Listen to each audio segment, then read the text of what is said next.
What's up YouTube? In this video we're gonna check out some of the best Mystique decks that you can build in Marvel Snap. Mystique is definitely one of the most versatile cards in Marvel Snap and generally a good buy if you do see her in the collector's token shop. She does definitely unlock a lot of different archetypes as a key combo piece. But no, first of all, let's assume she is the very first Series 3 card you unlock. What can you build with her immediately? And I had two ideas here. I'll just show you two of the strongest decks that I could find and think of that will probably have quite a bit of success early in Series 3. One of them is a full-on ongoing deck with Spectrum as a finisher, buffing pretty much your whole board. And the key idea behind Mystique in this deck is that we ideally want to copy one of the really high value ongoing effects. One, of course, being playing Iron Man on turn 5 and then Mystique copying the Iron Man effect, following up with another 3-drop. The other high value effect we can definitely copy is Claw. Copying that with Mystique allows us to contest the right location or some other locations quite easily, especially if they are restricted by cards like Ebony Maw or by Namer. We can support those locations very effectively with Mr. Fantastic and Claw. So a pretty solid and consistent archetype that you can play all the way through Series 3. We'll see an upgrade of this in a second, but first of all, let me show you another idea I had for a Series 2 deck, and that is just pimping a Devil Dinosaur deck with Mystique. Here we kind of have the same idea. We want to copy one of the high value ongoing effects and we can basically cheat out a second dino on turn 6 for just 3 mana. Alternatively, if we don't have the Devil Dinosaur, Iron Man is also an unbelievably good target.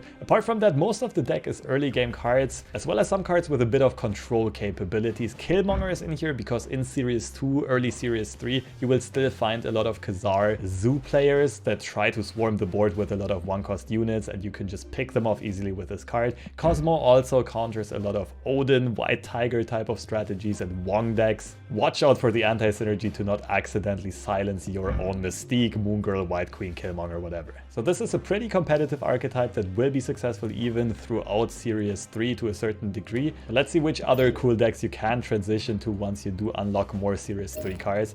And first of all, as promised, a continuation from the full-on ongoing deck that I showed you earlier.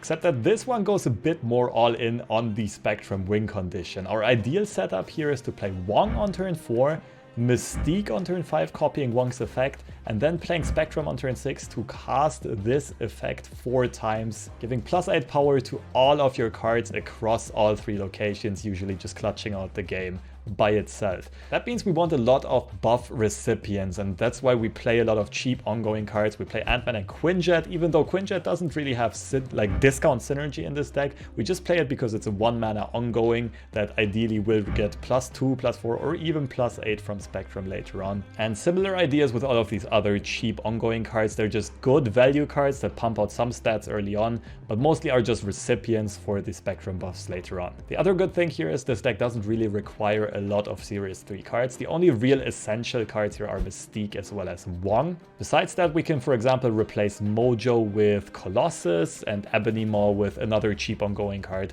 like Captain America. We could also try Invisible Woman for some interesting synergies, so feel free to be creative here. Just a little caveat I have to warn you, this deck can get absolutely hard countered by Cosmo, by Arrow, and sometimes by Magneto as well, which can pull a Wong away. So the higher you get up in ranks, the more you run into these tech counters, the more I would refrain from playing this deck, or be cautious at least, and be very wary when playing around those cards. However, another good idea for a Mystique deck, even all the way up to infinite rank, is Patriot. It has been a staple deck for a long time. The absolute key card here is Patriot himself, giving cards with no abilities +2 power. Ideally, we want to copy that effect with Mystique, give all of them +4 power, and then we play a bunch of recipients for buff, all of this stuff that either has no abilities by themselves, like Shocker and Wasp and Misty Knight and so on, or something that summons cards with no abilities, like the Squirrels from Squirrel Girl, like Mr. Sinister's clone, like the Bree for Rocks. The only essential cards in this deck are Patriot Patriot and Mystique. It's also very nice to have either Ultron or Doctor Doom as the top end finishers. However, the other Series 3 cards are somewhat replaceable. You can play Brood instead of Debris. You can also just play cards like The Thing or Cyclops if you are still missing Wasp or Debris or Brood. This archetype has been featured in many meta tier lists for a long time now. The downside is that makes the deck fairly predictable. People in higher ranks are going to be used to playing against this deck and know what to expect. But on the bright side, it does pretty well in the current meta with the leader spam going around, because their copies of your cards do not get the same Patriot and Mystique and Blue Marvel buffs that you have on your side of the board. Moving on, I want to present a deck that I don't have all the cards for yet, unfortunately, but many people tout this as the strongest deck in the game right now. This deck is centered around Silver Surfer as well as Mr. Negative as the absolute core cards. The idea here is that we can play a lot of cards with strong on-reveal or ongoing effects that have a very low base power value as a trade-off. However, Mr. Negative flips all of this around and makes their weakness their strengths basically. The other card that adds a lot of consistency to this deck just got released recently. It is Bast, a Series 5 card, and helps out a lot with all of these low power cards before we are able to play Mr. Negative and draw into all of the inverted cards. Mystique in this deck ideally wants to copy Iron Man's effect. That's a very easy way to win 2 locations by doubling the power at both of them. Some other really good copy targets though are Mr. Fantastic and sometimes Sarah as well, especially if we can play her on turn 4 after Mr. Negative discounts her. This deck can have some consistency issues since it's very combo oriented, but its biggest strength is that it can bait your opponent into investing a lot of cubes into each game, because it's really hard for them to see just how strong you will be on the final turn, which makes this deck win a lot of 4 or 8 cube matches.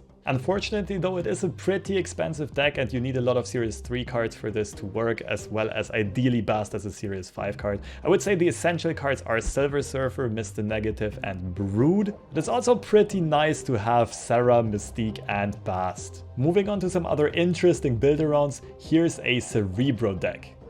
And Cerebro makes deck building quite interesting because you want all of your cards to have the same amount of power so that the Cerebro buffs hits everything on your board. The most common version of this is a Cerebro 2 deck, that means everything has 2 power until Blue Marvel buffs everything up to 3 power ideally. The idea is that then Cerebro gets all of these cards to 5 power, and if Mystique copied Cerebro we can even get all of them to 7 power. Also we play a lot of cheap cards, so it's easy for us to fill up the locations. That means we'll have like 21 or 28 power at most locations usually. To make sure we don't get overrun by our opponent, we play a lot of Disruption in the early game. Iceman and Korg annoy our opponent, Goose can be very annoying for them, Scorpion debuffs their hand, and Storm is quite key here, especially if followed up with Brood, because we can still buff our stormed and flooded location later on with Blue Marvel, Cerebro and Mystique. So I'd say the key cards here, the essential cards you should have before trying this archetype, are Cerebro, Mystique and Brood. Goose and Invisible Woman can definitely both be replaced with other 2 power cards that ideally are cheap as well, that cost 1 or 2 mana. And while this is probably the most consistent of the Cerebro decks, this is also a bit counterable. Sometimes you just got bad luck with the locations, especially if they buff your cards in hand or debuff your units or anything that disrupts the power balance across your locations basically. Not all of your units will receive the Cerebro buff, and that makes it a lot harder to navigate some games. Nonetheless, a very fun to play archetype, and it does show up as a tier 2 or tier 3 deck in a fair amount of tier lists, so somewhat competitive as well. Next up we got another Cerebro deck straight off of Marvel Snap Zone's meta tier list. This one is labeled tier 4, it's a bit less consistent than the previous version shown, but also a very interesting one, and it's centered around having a lot of cards at 3 power that have very strong and disruptive play effects. A perfect example here is Spider-Man, especially if you follow up with Absorbing Man right afterwards. It can lock out your opponent from playing any cards for the rest of the game at a certain location. Valkyrie can also be very disruptive to your opponent if they focus on pumping out some big cards that do get debuffed. Cosmo and Killmonger are great for disrupting our opponent as well, while Sentinel keeps our hand stacked, keeps the 3 power cards flowing. Now, this is also a fairly expensive deck, and I haven't had the pleasure of playing it yet because I don't have Valkyrie in my collection, so I can't quite tell which cards are essential and replaceable in this one. But if you happen to unlock Valkyrie early on, it is surely worth trying. Now, I will bug you with one more Series 5 deck to show all of the possibilities of what we could build into with Mystique. And this one is a very fresh and new archetype around the new card Darkhawk. The core idea here is to fill up your opponent's deck with cards like Rock Slide or Korg. Black Widow can also help by preventing them from drawing. Odin can even reactivate these effects to really fill up your opponent's deck. And ideally we have Darkhawk as a humongously large card at that point, and Mystique copying the Darkhawk effect. So we have two Darkhawks basically winning two locations. Now, I couldn't play this deck yet myself, and I'm sure this archetype is also gonna get refined with better tech choices over time. Personally, I would say the cards that are essential and are gonna stay in this archetype are gonna be Darkhawk, Mystique, and Rock Slide. It's probably nice to have Black Widow as well, while I think that Wave Sarah and Doom look kind of replaceable.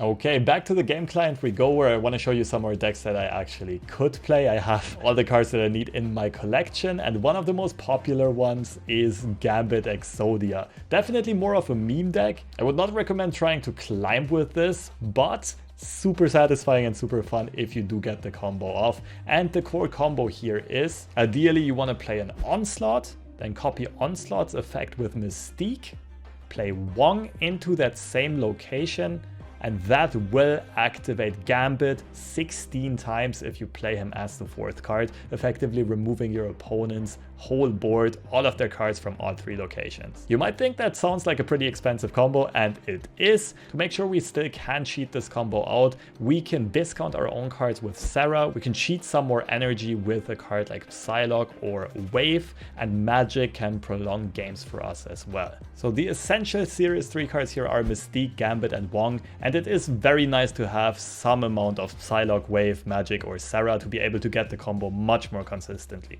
And if you want to see this deck in action, I did make a full guide as well as video gameplay on this deck. It shows you the struggles of trying to pull the combo off as well as actually pulling the combo off, which was super satisfying. I link it right up here. And moving on to the last deck that I want to show you today, this one is also rather on the meme spectrum. It's an all-out Ronan deck.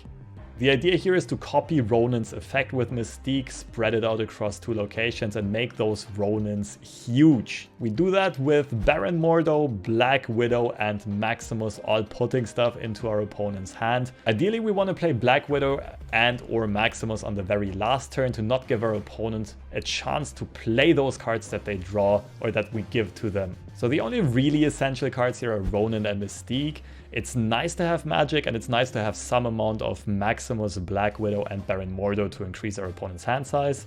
I'd say the ramping tools Psylocke, Wave, and Sarah are ultimately replaceable, but they also give us more mana, more energy to cheat out our combos, so they are kind of cool to have in this deck. And for this one I also have done a full-length video before, a deck guide as well as some gameplay. I link that up right here if you want to check it out. But that's it for this video. These are all the best and most common Mystique decks that I could think of. Let me know in the comments if you think I missed anything. I'm sure there are going to be more Mystique decks over time just because she is so super versatile and enables so many playstyles. Also, if you found this video helpful, please leave a like, subscribe to the channel, it helps me out a lot. And I hope to see you here again for another one of these videos.